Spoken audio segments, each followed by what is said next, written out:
Hey guys, welcome. In this video we will learn about the various interview questions for MySQL database. So let's get started. First question: what are the different data types in MySQL? And the answer is numeric, int, float, decimal, string, char, varchar, text, date time, time, timestamp, binary, blob, binary, JSON, enum, set. For example, create table products. Int, name varchar, 255, price decimal, 10, 2. Next question: explain the difference between where and having clauses. And the answer ISWHERE filters. Rows before grouping. While having filters aggregated groups based on specified conditions. For example, select asterisk from employees where salary greater than 50,000 versus select department AVG salary from employees group by department having AVG salary greater than 60,000. Next question: what are joins and what are the different types of joins in MySQL? And the answer is joins combine data from multiple tables based on a shared column. Types: inner join, left join, right join, full outer join, emulated in MySQL.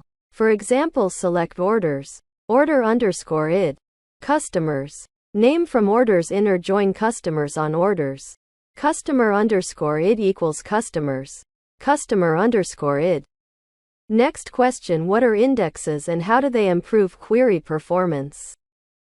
And the answer is indexes are data structures that speed up data retrieval by creating a sorted representation of a column's values.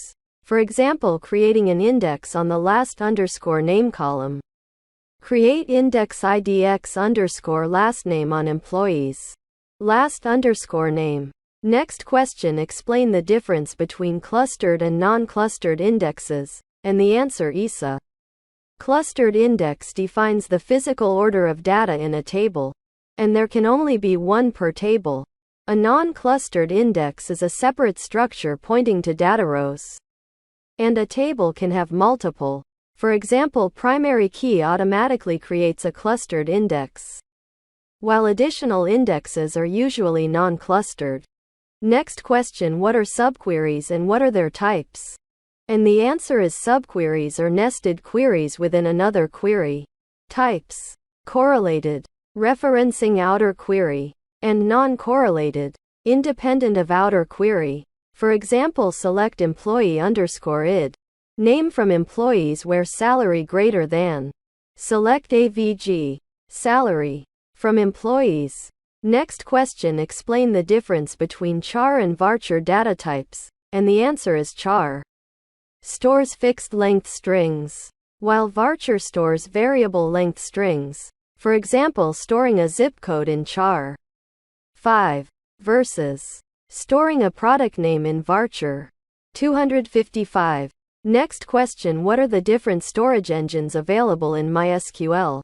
And the answer is InnoDB, MyISAM, memory, CSV, archive, black hole, etc. Each engine has different performance characteristics and features. For example, choosing InnoDB for transactions and foreign key support versus MyISAM for full text indexing. Next question: what are the different types of relationships in MySQL? And the answer is one-to-one, one-to-many, and many-to-many, implemented using foreign keys. For example, one-to-many. One department has many employees. Foreign key in employees table. Next question: describe the ACID properties of transactions. And the answer is atomicity, consistency, isolation, durability. These properties ensure data integrity and reliability. For example, a transaction transferring money between accounts maintains consistency by ensuring either both operations succeed or both fail. Next question: what is replication in MySQL and what are its different types? And the answer is replication copies data from a master server to one or more slave servers. Types: asynchronous, semi-synchronous. Group replication. For example, setting up a master-slave replication for high availability and read. Scalability. Next question: what is the difference between MySQL dump and MySQL hot copy? And the answer is MySQL dump creates logical backups, SQL statements, while MySQL hot copy creates physical backups, copying data files. For example, backing up a database for schema changes versus quickly copying a live database for immediate restoration. Next question: how do you check the current running queries in MySQL? And the answer is USE the show process list. Command or query the information _ schema process list table. For example, identifying long-running or problematic queries impacting server performance. Next question: what are MySQL user accounts and privileges? And the answer is user accounts control access to the database server. Privileges grant specific permissions. Select, insert, update, delete on specific objects, tables, databases. For example, creating a new user with limited read-only access to specific tables. Next question: describe the different logging options in MySQL. And the answer is error log, general query log, slow query log, binary log, relay log. These logs help in debugging, performance tuning, and data recovery. For example, enabling the slow query log to identify and optimize poorly performing queries. Next question: how do you optimize MySQL server performance?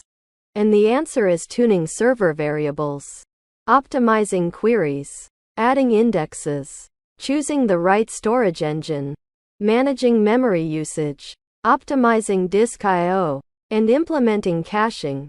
For example, analyzing slow queries and adding indexes to improve their performance. Next question: how do you secure a MySQL server? And the answer is strong passwords, limiting user privileges, secure networking configurations, data encryption, regular security audits. For example, changing the default root password and creating separate users with limited privileges. Next question: what are the different authentication methods in MySQL? And the answer is MySQL native authentication.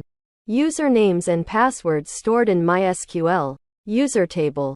Plugin-based authentication. External plugins like LDAP or Kerberos. For example, configuring MySQL to authenticate users against an LDAP directory service. Next question: what is a slow query log and how can it help you? And the answer is logs queries that exceed a specified execution time threshold. Useful for identifying performance bottlenecks. For example, analyzing slow query log to find queries requiring optimization, like adding indexes. Next question: explain the use of explain command. And the answer is analyzes query execution plans, showing how MySQL will process the query and which indexes it will use. For example, using explain. Select asterisk from employees where last _ name equals Smith to see if an index is being used. Next question: what are the different types of table locks in MySQL? And the answer is table level locks, locking the entire table, and row level locks, locking individual rows. InnoDB supports row-level locking, while MyISAM uses table-level locking. For example, understanding how locking granularity affects concurrency and potential for deadlocks. Next question: what are the advantages of using a covering index? And the answer is a covering index includes all columns referenced in the query in the index itself, avoiding the need to access the actual table data. For example, creating a covering index on last _ name, first _ name. For a query, select first _ name, last _ name from employees where last _ name equals Smith. Next question: describe the purpose of the buffer pool in MySQL. And the answer is the buffer pool is a memory area where frequently accessed data pages are stored. It reduces disk I/O and improves query performance. For example, tuning the buffer pool size based on the system's memory capacity and workload.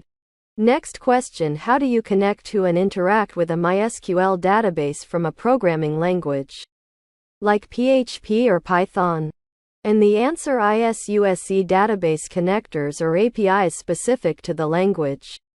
For example, MySQLi extension in PHP, MySQL connector Python for Python. For example, establishing a connection, executing queries, and fetching results using the chosen language's API.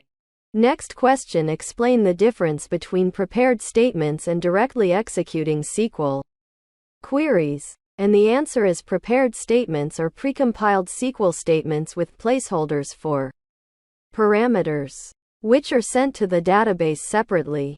They improve security by preventing SQL injection vulnerabilities and can enhance performance by reducing parsing overhead. For example, using parameterized queries to prevent SQL injection. Select asterisk from users where username equals and password equals.